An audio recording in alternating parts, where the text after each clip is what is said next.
ಎಲ್ಲರೂ ಧ್ಯಾನದಲ್ಲಿ ಕೂತ್ಕೊಳ್ಳಿ, ಬೆನ್ನು ನೇರವಾಗಿರಲಿ. ಈಗ ಪ್ರಾರ್ಥನೆಯನ್ನು ಮಾಡೋಣ. ಎಲ್ಲರೂ ಸಾಮೂಹಿಕವಾಗಿ ಈಗ ಪ್ರಾರ್ಥನೆ.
ನಾವು ನಿನ್ನೆ ಹೃದಯಕ್ಕೆ ತೊಂದರೆ ಆಗದಂಥ ಯಾವ ಆಸನಗಳನ್ನು ಮಾಡಬೇಕು ಅನ್ನೋದು ನಿನ್ನೆ ಕಲಿತು. ಇವತ್ತು ಯೋಗ ಫಾರ್ ಸಿಯಾಟಿಕ ಅಂದರೆ ನರದ ದೌರ್ಬಲ್ಯಗಳನ್ನು ಹೇಗೆ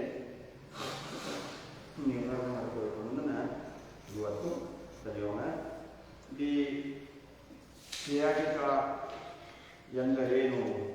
ಇದು ಕೇವಲ ಒಂದು ನೋವಿನ ಲಕ್ಷಣವಾಗಿದೆ, ನಿರ್ದಿಷ್ಟ ರೋಗವಲ್ಲ. ನೋವು ಬೆನ್ನಿನ ಕೆಳಭಾಗ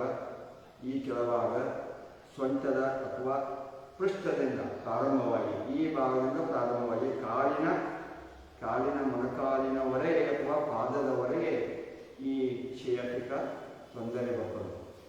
ನೋವು ತೀಕ್ಷ್ಣವಾದ, ಇದು ಹೇಗೆ ಇರ್ತಕ್ಕಂತಂದರೆ ಇದರ ಲಕ್ಷಣಗಳು ನೋವು ತೀಕ್ಷ್ಣವಾದ ಶಾಕ್ ರೀತಿಯ ಅಥವಾ ಸುಡುವ ಅನುಭವವಾಗಿರಬಹುದು. ಇದು ಜೂಮ್ ಎನ್ನುವುದು, ಕಾಲೆಲ್ಲ ಜೂಮಿನ ಶುರು ಮಾಡ್ತಾವೆ. ಮರಗಟ್ಟುವಿಕೆ, ಒಂದ್ಸಲ ಮರಗಟ್ಟುತ್ತಾವೆ, ಅಥವಾ ಕಾಲಿನಲ್ಲಿ ದೌರ್ಬಲ್ಯತೆಯಲ್ಲಿಯೇ ಇರಬಹುದು. ಏನಕ್ಕವು ನೋವು ತೀಕ್ಷ್ಣವಾದದ್ದಕ್ಕೆ ಶಾಕ್ ಆಗಕತೆ, ಸುಡುವ ಅನುಭವ ಆಕತೆ, ಮತ್ತು ಇದು ಜುಮ್ ಎನ್ನುವುದು ಮತ್ತು ಮರಗಟ್ಟುವಿಕೆ ಮತ್ತು ಕಾಲಿನಲ್ಲಿ ದುರ್ಬಲತೆಯಿಂದ ಇರುವುದು. ಇದು ಸಿಯಾಟಿಕದ ಲಕ್ಷಣಗಳು. ಮುಖ್ಯ ಕಾರಣಗಳು ಯಾಕೆ ಬರ್ತೈತಿ ಅಂತಂದ್ರೆ, ಬೆನ್ನು ಮೂಳೆಯ ಡಿಸ್ಕ್ ಹೊರಚಾಚುವುದು, ನರದ ಮೇಲೆ ಒತ್ತಡ ಉಂಟಾಗುತ್ತದೆ.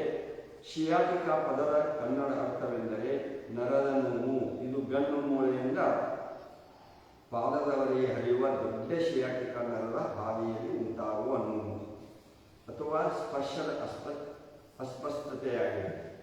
ಇದು ಸಾಮಾನ್ಯವಾಗಿ ಹರ್ನಿಯಾಟೆಡ್ ದಶೆಯಿಂದಾಗಿ ನರದ ಮೇಲೆ ಒತ್ತಡವಿದ್ದಾಗ ಸಂಭವಿಸುತ್ತದೆ. ಸಿಯಾಟಿಕ ಎನ್ನುವುದು ನರಗಳ ನೋವನ್ನು ವಿವರಿಸುವ ಒಂದು ವಿಶಾಲವಾದ ಪದವಾಗಿದೆ. ನಿರ್ದಿಷ್ಟ ರೋಗ ನಿರ್ಣಯವಲ್ಲ. ಸೊಂಟದ ಬೆನ್ನು ಮೂಳೆಯಲ್ಲಿ ನರ ಮೂಲವನ್ನು ಸಂಕುಚಿತಗೊಳಿಸಿದಾಗ ನೋವಿನ ಸ್ಥಿತಿಯಾಗಿದ್ದು ನರದ ಕಿರಿಕಿರಿಯಾಗುತ್ತದೆ. ಶಿಯಾಟಿಕ ನರವು ದೇಹದಲ್ಲಿನ ಅತಿ ದೊಡ್ಡ ನರವಾಗಿದೆ ಮತ್ತು ಶಿಯಾಟಿಕ ನರನೋವು ಇದು ಶಿಯಾಟಿಕ ನರಗಳ ಕಿರಿಕಿರಿಯಿಂದ ಉಂಟಾಗುತ್ತದೆ. ಕೆಟ್ಟ ಕಾಲಿನ ಸೆಳೆತದಂತೆ ಭಾಸವಾಗಬಹುದಾದ ನೋವು ಇದು ಶಿಯಾಟಿಕದ ಲಕ್ಷಣಗಳು. ಅದು ಯಾಕೆ ಬರ್ತಾಯಿದೆ ಅನ್ನೋದನ್ನು ತಿಳ್ಕೊಳ್ಳಿ. ಇನ್ನು ಯೋಗ ಫಾರ್ ಸಿಯಾಟಿಕ ಇಂಗ್ಲೀಷ್ನಲ್ಲಿ yoga can help relieve sciatica by gently stretching muscles and decompressing the spine, but it is crucial to consult to help care provide the first and modify process to avoid the pain. Gently process that can be beneficial include the figure or stretch knee to chest pose. ಇಷ್ಟು ಶಿಯಾಟಿಕದ ಲಕ್ಷಣಗಳನ್ನು. ಇನ್ನು ಶಿಯಾಟಿಕದ ನಿವಾರಣೆ ಮಾಡುವಂಥ ಆಸನಗಳನ್ನು ಕಲಿಯೋಣ. ಮೊದಲನೇ ಆಸನ ಅರ್ಧ ಮಚ್ಚೇಂದ್ರಾಸನ ಮಾಡಬೇಕು, ಹಲಾಸನ ಮಾಡಬೇಕು, ಸೇತುಬಂಧಾಸನ ಮಾಡಬೇಕು, ಪವನ ಮುಕ್ತಾಸನ ಮಾಡಬೇಕು, ಶಲಭಾಸನ ಮಾಡಬೇಕು, ಭುಜಂಗಾಸನ ಮಾಡೋಣ, ಮಕರಾಸನ ಮಾಡೋಣ, ಧನುರಾಸನ ಮಾಡೋಣ, ಮಾರ್ಜಾಲಾಸನ ಮಾಡೋಣ, ಶಶಾಂಕಾಸನ ಮಾಡೋಣ ಮತ್ತು ದಂಡಾಸನ ಮಾಡೋಣ. ಈಗ ಒಂದೊಂದಾಗಿ ಆಸನಗಳನ್ನು ಮಾಡ್ತಾ ಹೋಗೋಣ. ಈಗ ಅರ್ಧ ಮಚ್ಚೇಂದ್ರಾಸನ ತೋಟದವರು ಅರ್ಧ ಮಚ್ಚೇಂದ್ರಾಸನ ಹೇಗೆ ನಿಧಾನ ಕಾಲಗಳು ಅರ್ಧ ಮಚ್ಚೇಂದ್ರಾಸನ ಈ ರೀತಿ ಕೂಡ ನೋಡು. ಸ್ವಲ್ಪ ಕಾಲನ್ನು ಮಾಡಿ ಈ ರೀತಿ ಮಾಡಿದ ನಂತರ ಎರಡೂ ಕಾಲಗಳನ್ನ ಇಟ್ಟು ಬಲಗಾಲ ತೋರಿಗ ಅರ್ಧ ಮಚ್ಚೇಂದ್ರಾಸನ ಇಟ್ಟುಕೊಂಡಗಳನ್ನ ಈ ಕಾಲನ್ನು ಇಟ್ಕೊಂಡ್ರೆ ಈ ರೀತಿ ತೊಗೊಂಡ್ರೆ ಎಡಗೈಯನ್ನು ಈ ರೀತಿ ತೊಳೆದು ಈ ರೀತಿ ಒತ್ತಿ ಈ ಕೈಯನ್ನು ಎತ್ತಬೇಕು. ಯಾವ ಕಾಲ ಮಚ್ಚಿರ್ತಿಲ್ಲ ಆ ಕೈಯನ್ನು ಎತ್ತಬೇಕು. ಇನ್ನು ಇಟ್ಕೊಂಡು ಈ ರೀತಿ ಇದನ್ನ 1 ನಿಮಿಷ 2 ನಿಮಿಷ ಈ ಸ್ಥಿತಿಯಲ್ಲಿ ಇರಬೇಕು.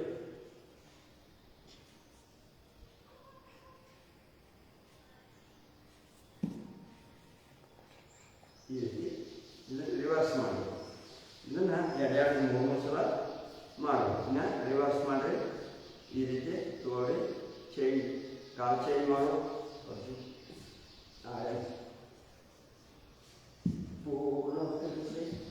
ಪೂರ್ಣ ತಿರುಗಿಸ್ಬೇಕು.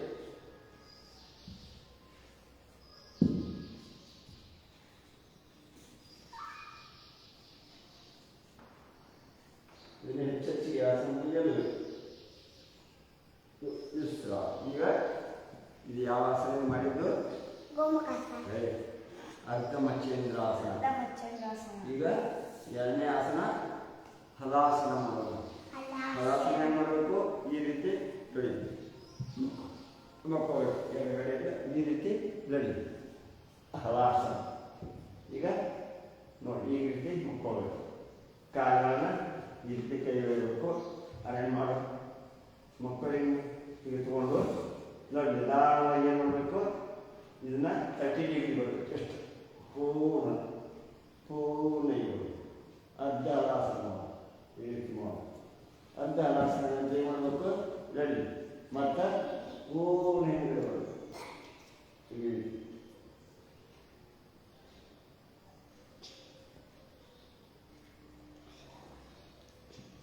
ಈ ಹಲಾಸನವನ್ನು 2 ಸಲ ಮಾಡಬೇಕು ಮತ್ತು ಇದೇ ಸ್ಥಿತಿಯಲ್ಲಿ ಹಾಗೆ ಇರಬೇಕು. ಮತ್ತು ನಿಧಾನವಾಗಿ ಕಾಲುಗಳು ಹಾಕಬೇಕು. ಯಾವಾಗಲೂ ಆಸನಗಳನ್ನು ನಿಧಾನ ಮಾಡಬೇಕು. ಈ ರೀತಿ ನಿಧಾನ ದಪ್ಪ ತೆಗಿಬಾರ್ದು. ನಿಧಾನವಾಗಿ ಮತ್ತೆ ಬಲಗೈಯನ್ನು ಮೂಡಿ ಈ ರೀತಿ ಎದ್ಬೋದು. ಈಗ ಹಲಾಸನ ಅಂದರೆ ಸೇತುಬಂಧಾಸನ. ಸೇತುಬಂಧಾಸನ ಹೇಗೆ ನಡಿ ಮತ್ತು ಈ ರೀತಿ ಮುಕ್ಕೋಬೇಕು. ನಡಿ ನಡಿ ಈ ರೀತಿ ಮುಖ ನೋಡಿ ಈ ರೀತಿ 2 ಕಾಲುಗಳನ್ನು ಕೂಡಿಸಿ 2 ಹಿಂಬಡೆ ಹಿಡ್ಕೊಂಡು ಹಿಂಬಡೆ ಹಿಡ್ಕೊಂಡು ಇಲ್ಲೇ ಹಿಂಬಡೆ ಹಿಡ್ಕೊಂಡು ಗಡಿ ಸ್ವಲ್ಪ ಏನು ಮಾಡಬೇಕು, ಕೈಗಳನ್ನು ಪೂರಿ ಹಾಕಬೇಕು. ಎರಡೂ ಕೈಗಳು ಈ ರೀತಿ ಮಾಡಿ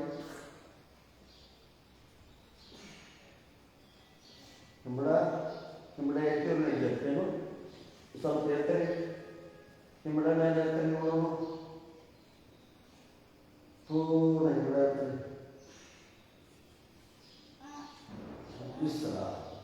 ಇದು ಮತ್ತೆ ನಿಧಾನ ಎರಡು ಕಾಲನ್ನು ಚಾಚಬೇಕು ಮತ್ತು ಬಲಗಡೆಯಿಂದ ಊರಿ ಈ ರೀತಿ ಹೇಳೋದು. ಈಗ ಇನ್ನು ಸೇತುಬಂಧಾಸನ ಆದ್ರಿಂದ ಯಾವ ಮಾಡಬೇಡ, ಪವನ ಮುಕ್ತಾಸನ ಮತ್ತೆ ಈ ರೀತಿ ಮಾಡ್ತಾರೆ ಎರಡೂ ಕಾಲಗಳನ್ನು ಈ ರೀತಿ ಮಾಡ್ಕೊಳ್ಬೇಕು. ಆಮೇಲೆ ಎರಡೂ ಕಾಲಗಳನ್ನು ಈ ರೀತಿ ಮಡಿಸ್ಬೇಕು. ಮಡಿಚೆ ಪವನ ಮುಕ್ತಾಸನ ಈ ರೀತಿ ಕೈಗಳನ್ನು ಲಾಕ್ ಮಾಡಬೇಕು. ಇಲ್ಲೇ ತಗೊಳ್ಬೇಕು. ಗದ್ದ ಹಚ್ಚರಿ,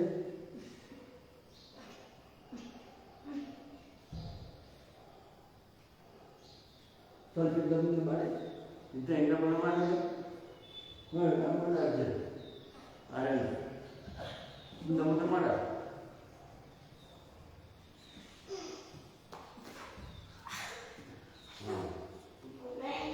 ಆ ನಂತರ ನಿಧಾನವಾಗಿ ಕಾಲನ್ನು ಗಳಿಸಬೇಕು, ಮತ್ತೆ ಎದ್ಕೊಂಡು ಈ ರೀತಿ. ಈಗ ಪವನ ಮುಕ್ತಾಸನ ಅಂತ ಯಾವಾಗ ಮಾಡಬೇಕು, ಶಲಭಾಸನ ಅಂದ್ರೆ ಮಾಡಿ ಶಲಭಾಸನ ಮಾಡಿ.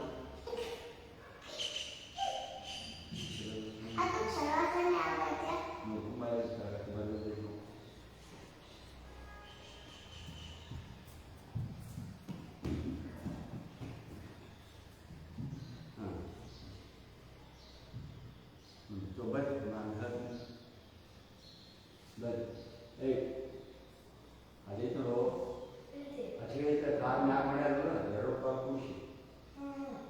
ಅದು ಮುಂಜಾನೆ ಅದೇ ಬರೋದು. ಬಾ ಈ ರೀತಿ ಶಲಭಾಸನ ನಡಿ. ಈ ರೀತಿ ಮಕ್ಕಳ ನಂತರ ಗಡಿ ಏನು ಮಾಡಬೇಕು, ಎರಡೂ ಕೈಗಳನ್ನ ಈ ರೀತಿ. ಇದು ಶಲಭಾಸನ. ಇದು ನರಗಳಿಗೆ ಶಿಯಾಟಿಕ ನರದ ತೊಂದರೆಗೆ ಈ ಆಸನಗಳು, ಇದಕ್ಕೆ ಶಲಭಾಸನ ಅಂತ ಈ ರೀತಿ ಆಗಬೇಕು.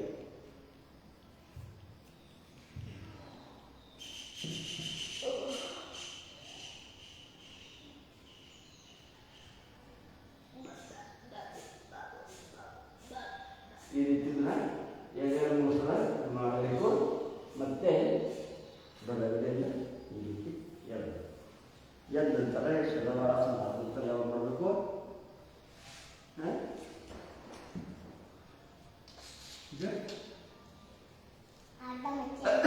ದ್ವಂಗಾಸನ.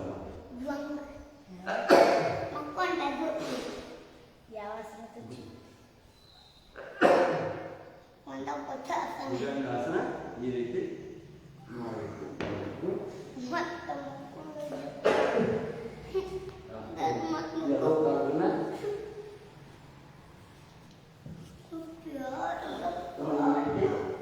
ಎರಡೂ ಕೈಗಳನ್ನ ಬಾಗಿಸಬೇಕು. ನಮ್ಮ ಎರಡು ಕಾಲಗಳನ್ನು ಮುಗಿಸಿ ಭುಜಂಗಾಸನ ಪೂರ್ತಿಗೆ ಕುಡಿಯಬೇಕು.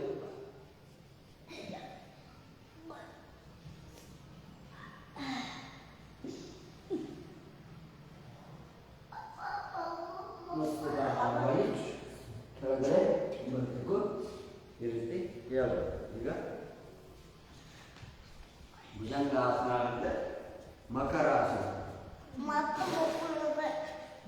ಮಕರಾಸನ ಮಾಡುವ ಈ ರೀತಿ ಇರೋದು. ಈ ರೀತಿ ಮಕ್ಕಳು ಹಿಂಗೆ ಒಂದ್ಸಲ ಹಿಂಗೆ ಮಾಡೋದು, ರೆಡಿ. ಮತ್ತೆ ಒಂದ್ಸಲ ಹಿಂಗೆ ಮಾಡೋದು, ಮತ್ತೆ ಏನು ಮಾಡೋದು, ಮತ್ತೆ ಮತ್ತೆ ಮಾಡೋದು, ಈಗ ಬಲಗೈ ಮಾಡಿದ್ರೆ ನಡಿ ಈ ಕಾಲ ಇನ್ನು ಆಮೇಲೆ ಈ ಕಡೆ ರಿವರ್ಸ್ ಈ ಇದು ಮಕರಾಸನ ಮತ್ತೆ ಈ ರೀತಿ ಎರಡು ಮಕರಾಸನ ಅಂತ ಯಾವಾಗ ಮಾಡಬೇಕು ಮಕರಾಸನ ಅಂದ್ರೆ ಧನುರಾಸನ ಧನುರಾಸನ ಹೆಂಗೆ ಯಾವ ಕೋರ್ಸ್ ಈಗ ಅದರಲ್ಲಿ ಧನುರಾಸನ ಇರುತ್ತೆ ನಡಿ ಎರಡು ಕಾಲನ್ನು ಕೂಡಿಸ್ಬೇಕು ಈಗ ಧನು ಅಂದರೆ ಬಿಲ್ಲ ರಾಮನ ಬಿಲ್ಲಂತೆ ಧನುರಾಸನ ಅಂತ ಬಿಲ್ಲಿನ ಬಿಲ್ಲು ಹಿಡಿತಾನೆ ಇದಕ್ಕೆ ಧನಸ್ಸು ನಿಧಾನವಾಗಿ ಮತ್ತೆ ಧನುರಾಸನ ಅಂತ ಯಾವುದು ಎದ್ದ ನಂತರ ಯಾವ ಆಸನ ಮಾಡೋದು ಧನುರಾಸನಗಳಂತೆ ಮಾರ್ಜಾಲಾಸನ ಯಾವ ಆಸನ ಬಗ್ಗೆ ತಿಳಿತೆ ಮಾರ್ಜಾಲ ಬೆಕ್ಕು ಮತ್ತೆ ಈ ರೀತಿ ಮಾಡೋದು ಎರಡು ಕೈಗಳನ್ನು ಈ ರೀತಿ ಹೋಗಬೇಕು ರೆಡಿ ಈ ಮನೆಯಂತೆ ಮಾಡಬೇಕು ಓರಿ ಮಾಡಬೇಕು ಮತ್ತೆ ಎಣ್ಣೆ ಓದ್ಬೇಕು ನಮ್ಮ ದೃಷ್ಟಿ ಮೇಲ್ಗಡೆ ಬೆನ್ನನ್ನು ಕೆಳಗಡೆ ಓದ್ಬೇಕು ಈ ರೀತಿ ಆಮೇಲೆ ಮತ್ತೆ ಕಡೆ ಏನು ಹೊರಡ್ತಾರೆ ನಾವು ಕಡೆ ಇರಬೇಕು ಅಂತ ಅಷ್ಟೇ ಮತ್ತೆ ಪೂರ್ಣ ಇರ್ತವೆ ಯಾರಿಗೆ ನರದ ನೋವುಗಳು ಕಾಲಿನ ನೋವುಗಳು ಬಹಳಷ್ಟು ನರಗಳಿಂದ ಬಳಲ್ತಾ ಇದ್ದೀರಿ ಅಂತ ರೋಗಿಗೆ ಇದು ಇಷ್ಟು ಆಸನಗಳು ಇದು ಮಾರ್ಜಾಲಾಸನ ಮಾರ್ಜಾಲಾಸನ ಅಂದ್ರೆ ಯಾವ ಆಸನ ಯಾವ ಶಶಾಂಕಾಸನ ಶಶಾಂಕಾಸನ ಹೆಂಗೆ ಮಾಡೋದು ನಡಿ ಈ ರೀತಿ ಇದ್ದು ಬಲಗಾಲನ್ನ ಮಡಚೋದು ಈ ರೀತಿ ಅರ್ಜುನ ಈ ರೀತಿ ವಜ್ರಾಸನ ಕೊಟ್ಕೊಂಡು ಇದು ಶಶಾಂಕಾಸನ ಈ ಆಸನದಿಂದ ಬಹಳಷ್ಟು ಮಾನಸಿಕವಾಗಿ ಬರುವವು ಬಹಳಷ್ಟು ಆಯಾಸ ಆದಾಗ ಬಹಳ ಧನು ಆದಾಗ ಈ ಆಸನ ಮಾಡೋದ್ರಿಂದ ಶರೀರಕ್ಕೆ ವಿಶ್ರಾಂತಿಯನ್ನು ಪಡ್ಕೋಬಹುದು ಹೆಚ್ಚೆಚ್ಚಿಗೆನ ಎರಡೆರಡು ಮೂರು ಸಲ ಮಾಡಬೇಕು ಯಾರು ನರದ ದೌರ್ಬಲ್ಯದಿಂದ ಬರುತ್ತಿದ್ದಾರೆ ಅಂಥವರಿಗೆ ಈ ಆಸನ ಒಳ್ಳೆಯ ಆಸನ ಆದಂತೆ ದಂಡಾಸನ ದಂಡಾಸನ ಅಂತಂದರೆ ಎರಡೂ ಕಾಲವನ್ನು ಶೀಲ ಮಾಡೋದು ಈ ರೀತಿ ದಂಡಾಸನ ಈ ರೀತಿ ಬೇಡ